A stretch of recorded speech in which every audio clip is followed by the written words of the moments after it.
जी trainees, तो आज हम एडोबी फोटोशॉप में 3 टूल्स को एक्सप्लोर करने वाले हैं। First is dodge tool, second is burn and third is sponge tool.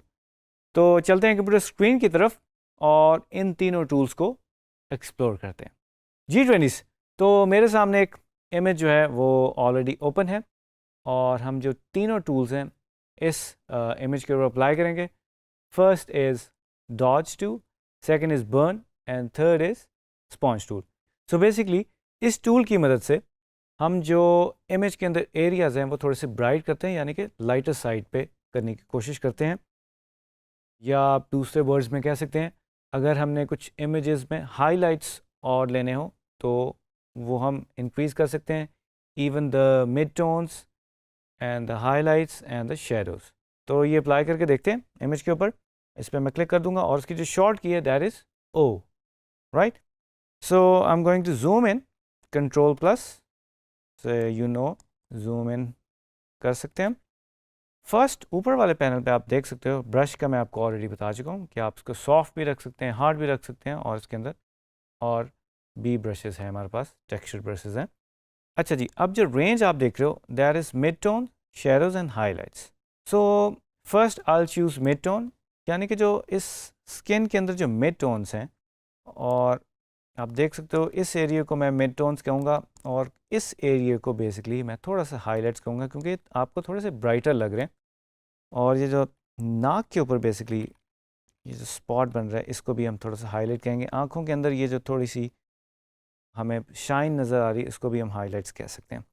और डार्क्स यानी कि शेडोज़ हम इन पार्ट्स को कहेंगे जो कि बेसिकली बालों की और जो फेस की जॉ लाइन की जो लाइन बन रही है, और आप देख रहे हैं जो पीछे हमें थोड़ा सा कान नज़र आ रहा है, इनको हम शेडोज़ कहेंगे। नेक एरिया को भी बेसिकली हम शेडोज़ कहेंगे और इन एरियाज़ को हम शेडोज़ कह सकते हैं जो कि थोड़े से डार्कर हैं इस इमेज में। Okay, so what I am going to do is मैं सबसे पहले इसकी कॉपी लूँगा, कंट्रोल जे करूँगा और इस लेयर की मैं कॉपी बना लूँगा और इसको हम लेबल कर लेते हैं डॉज के नाम से। ठीक है जी, राइट। और अगर मैं थोड़ा सा ब्रश साइज़ बढ़ाऊँ अपना और एक्सपोजर जो है उसको अभी लेट्स से अगर 100 करते हैं तो आप देख सकते हो जो स्ट्रोक जब मैं अप्लाई करता हूँ तो बहुत ब्राइट हो रहा है। अगर मैं सेकंड टाइम प्रेस करूँ तो मज़ीद ब्राइट हो जाएगा। सो कंट्रोल जी करूँगा और इसको हम 50% पे ले जाते हैं। और एयर ब्रशिंग का भी बेसिकली हमारे पास ऑप्शन है। अगर मैं इसको प्रेस करके रखूँगा जिस तरह एयर ब्रश को यूज़ कर रहे हूँ और उसको अगर दबा के रखें तो उसमें से पेंट निकलता रहेगा। अगर मैं इस आइकन को प्रेस कर दूँ और उसको दबा के रखूँ तो यू कैन सी ये ब्राइट होता जाएगा। ठीक है, इट रियली डिपेंड्स हमने एक्सपोजर का लेवल का रखा हुआ है। तो दिस इज़ 50। और मैं चाहता हूँ ये वाले जो हाईलाइट्स वाले एरिया हैं इसको हम थोड़ा सा मज़ीद और हाईलाइट कर लें।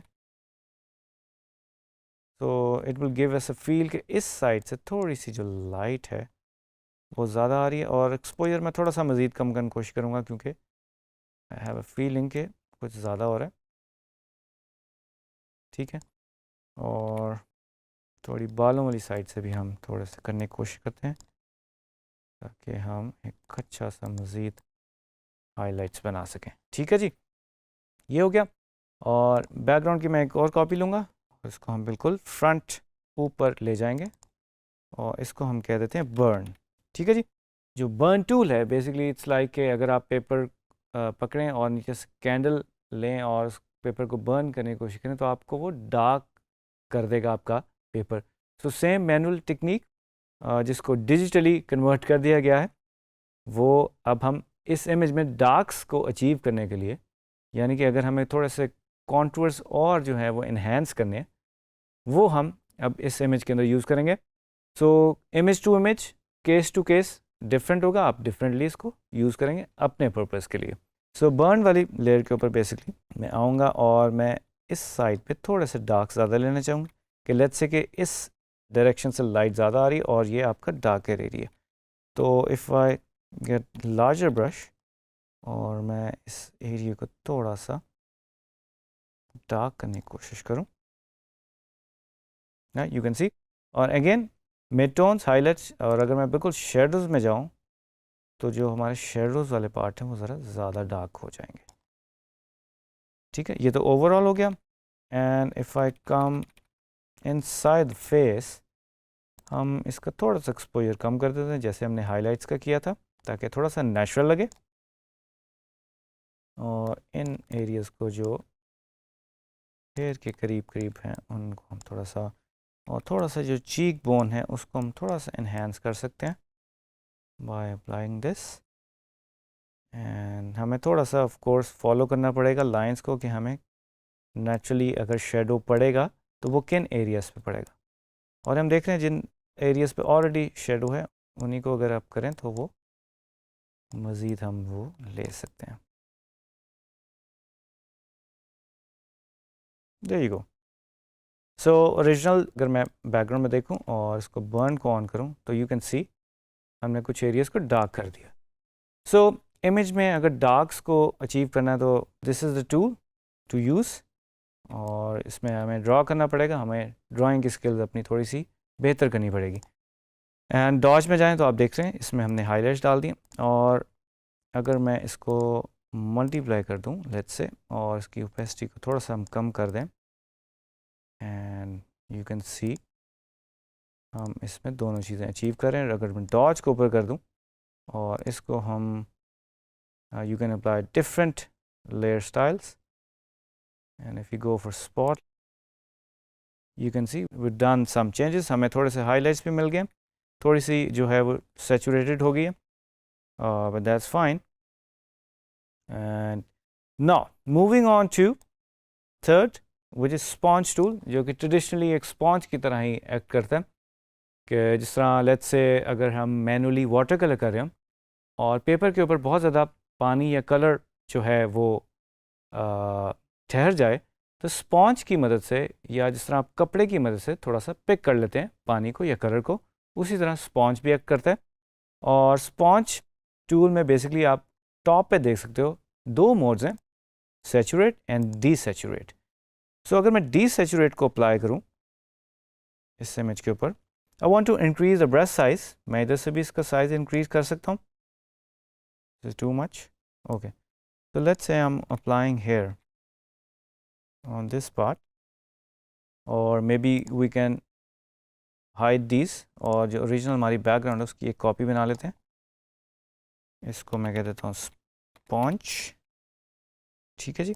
and if I apply this you can see ये जो हमारे कुछ colored areas हैं वो desaturate हो रहे हैं, यानी कि grey scale में convert हो रहे हैं, right? कंट्रोल Z करूँगा and if I go for saturation, और मैं थोड़ा सा मज़ीद वाइब्रेंट करना चाहता हूँ अपनी इमेज को, और से if we want to vibrant this lip area and eye के कलर को थोड़ा सा हम फ्यूमी या वाइब्रेंट करना चाहते हैं तो इसको हम अप्लाई कर सकते हैं। बट अगेन यू सी ये थोड़े से जो इस तरह की इम्प्योरिटीज़ आ गई हैं जो कि थोड़ी सी नेचुरल नहीं लग रही, सो हमें अवॉइड करना पड़ेगा। और आई होप कि आप इसको बड़े ध्यान से, यानी कि बहुत जूम इन करके ब्रश साइज को इंक्रीज डिक्रीज करके गोइंग टू यूज़ दैट, ठीक है जी। So in this case we are saturating, और इसका अगर मैं 100% कर दूं तो यू कैन सी प्रीवियस वाले से ज़रा थोड़ा सा और हमें सैचुरेटेड नज़र आ रहा है। So this beautiful I colour is enhancing more, so now it's jumping more in this image क्योंकि हमने इसको थोड़ा सा enhance कर दिया। so dodge tool जो है वो अगर मैं दोबारा यूज़ करूँ तो मैं इनको थोड़ा सा आइज़ को थोड़ा सा मज़ीद पॉप करवा सकता हूँ, इवन द टीथ, ताकि थोड़ी सी और क्लियर लगनी शुरू हो जाए। राइट जी, so here is the image. हमने बेसिकली तीनों टूल्स को आज यूज़ किया। डॉज टूल को टू क्रिएट सम हाइलाइट्स और उसको ब्राइट करने के लिए, बर्न टूल कुछ डार्क्स ऐड करने के लिए, और स्पॉन्ज टूल ताकि हम उसको थोड़ा सा सैचुरेट कर सकें और डीसैचुरेट कर सकें। तो आई होप कि आप अपने इमेजेस पे इन तीनों टूल्स को यूज़ करेंगे और फर्दर एक्सप्लोर करेंगे और आगे बढ़ते रहेंगे। तो मिलते हैं नेक्स्ट वीडियो में एक नए टॉपिक के साथ।